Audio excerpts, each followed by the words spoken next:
Hi, this is Alex Helmbrecht, the Sports Information Director at Chadron State College, and I'm sitting here this morning with Chadron State head football coach Jay Long. The Eagles had a tough start to the 2012 season, suffering a 33-6 setback at at Montana State University last Thursday in Bozeman. It was the first night game in school history. Quite the electric atmosphere there in Bozeman. Over 20,000 fans attended the game, and for all intents and purposes, it was a tight first half, especially a tight first quarter with just a 6-3 lead for Montana State. Coach, obviously the score and the outcome of the game doesn't really tell the whole story. What do you as a coach kind of take from that setback there at Montana State? When we watched it on film, there was two things we wanted to do. We wanted to get the positives and the negatives out of the game. And when you looked at it, what we coached up on film was we coached up, there was penalties. There was a lot of penalties on offense, which in return, our offense couldn't get into a rhythm, and we were in a ton of third and longs. And whenever you're in third and longs, you're not going to have success offensively. And part of the penalties reasons was because of the crowd. The crowd was an amazing crowd there. It was one of the loudest atmospheres. It was the loudest atmosphere I've ever been a coach or a player a part of. And, it affected us. It affected our guys, in regards to getting off the football and those type of things. The other part that when we looked at it was, there's some mistakes that were made in the game. And there's always mistakes made, but those are things that we wanted to coach up when we saw, no matter who we play, we got to be going the right direction and be in the right places. The next thing, what we wanted to focus on was our positives, and the positives of the game was, our effort was there. I thought our effort was there throughout the whole game. I thought that the first half, that we were in the game, and we had our opportunities in that half. I thought our special teams played, just outstanding against Montana State. And typically when you play a team that's a caliber above or a level above, special teams is where you get exploited, and we actually have won that phase of the game in regards to that. The other positive, was the atmosphere was really cool to play in, and it was a neat opportunity for our guys to play in an atmosphere like that with 20,000 plus fans in a crowd that you couldn't hear the person next to you talking when they were fired up. As Coach mentioned, the Bobcats are a Division I AA, also known as Division I FCS. Certainly no slouch. The Bobcats are ranked number 4, and they kind of flexed their muscle in the second half, as Coach mentioned, limiting the Eagles to 1 of 14 on third downs. Of course, a lot of those were third and long with 6 yards longer to go. And the Bobcats were 11 of 17 on third down. Coach, really the game kind of boiled down to heading into it, you thought Montana State would try to exploit some speed on the outside, try to run some long passes, but really in the second half, they just became a smash-mouth football team and had some dink and dunk passes in the middle of the field. When you look at all of our past experiences playing in FCS or a Division I AA team, that first half we've always done real well in it. I know that I was a part of 3 of them. We've won our last 2, and when you look at it, that first half is where we're in the game. That second half is when you start to see depth issues, from having less scholarships in a Division I school, and they just wore us out. And the biggest thing in the second half is offensively we weren't getting enough first downs, and our defense was having to go out just play after play.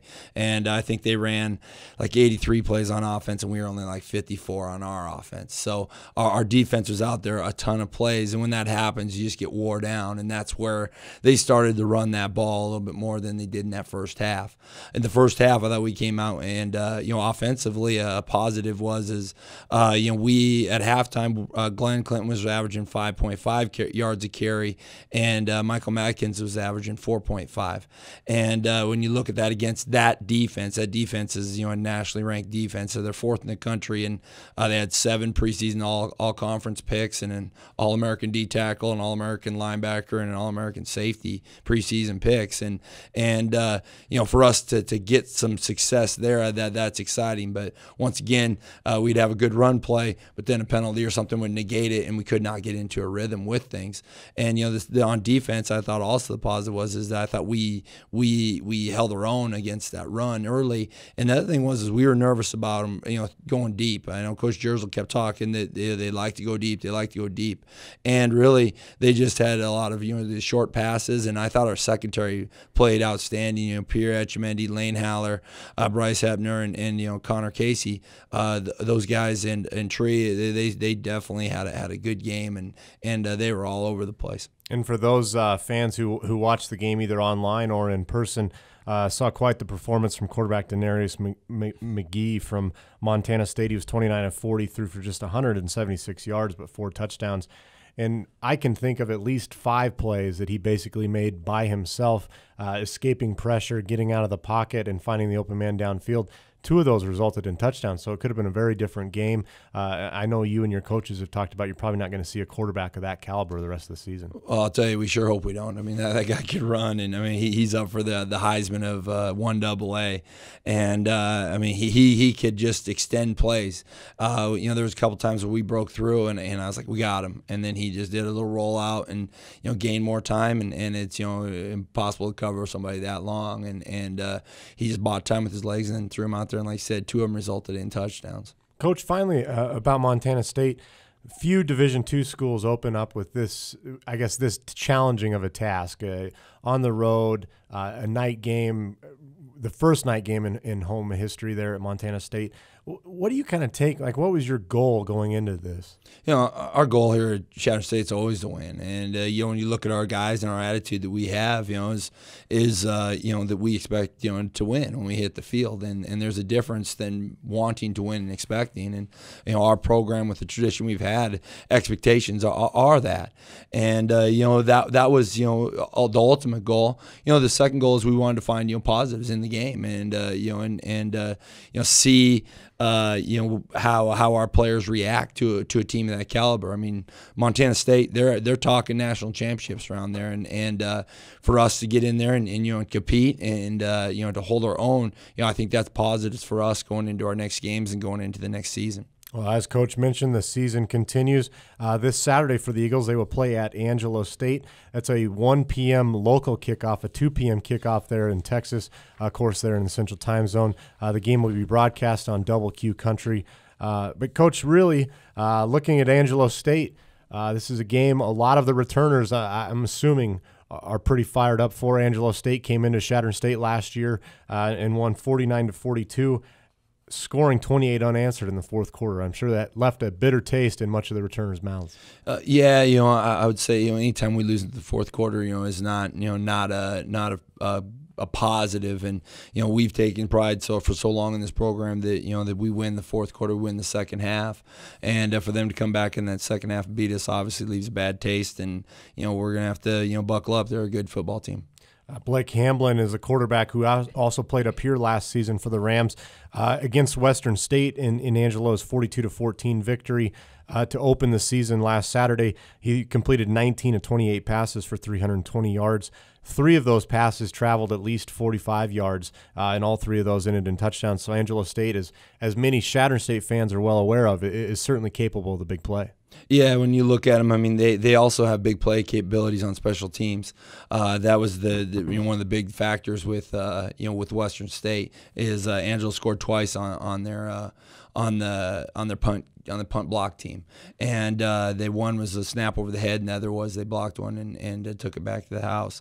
And both of those 2 plays were big game changers, and we need to be solid on all 3 phases of the game in order to have success for Angelo. What sort of team are they offensively and defensively, Coach? Offensively, I would say they're more a passing team. Just kind of going off of stats. I will have my meeting with Coach Larson here a little bit later, but the biggest thing is I would say that looking at stats, they're a passing team, and watching a little bit of our scout team, what they were doing against our defense, I would say that they can throw that ball. Defensively wise, that's obviously what I'm more comfortable with. I've watched more film with it, but when you look at they're a lot like Montana State in regards to what defense they run, which is nice for us because we don't have to change rules or anything like that. Offensive line wise, we got something that's familiar to to us. And, look at it, they got big D tackles. They got some athletic skill positions, obviously, coming from Texas. And, I would say that, the key for us is, we need to have ball control and we need to, score some points. And, defensively, we need to get some turnovers and fly to that football. All right, Coach. Well, this, of course, is the last non-conference game before the conference season starts. There's 9 schools in the Rocky Mountain Athletic Conference. So best of luck to you in this non-conference contest there at Angelo State in the Lone Star Conference. Thank you. It's always nice to talk.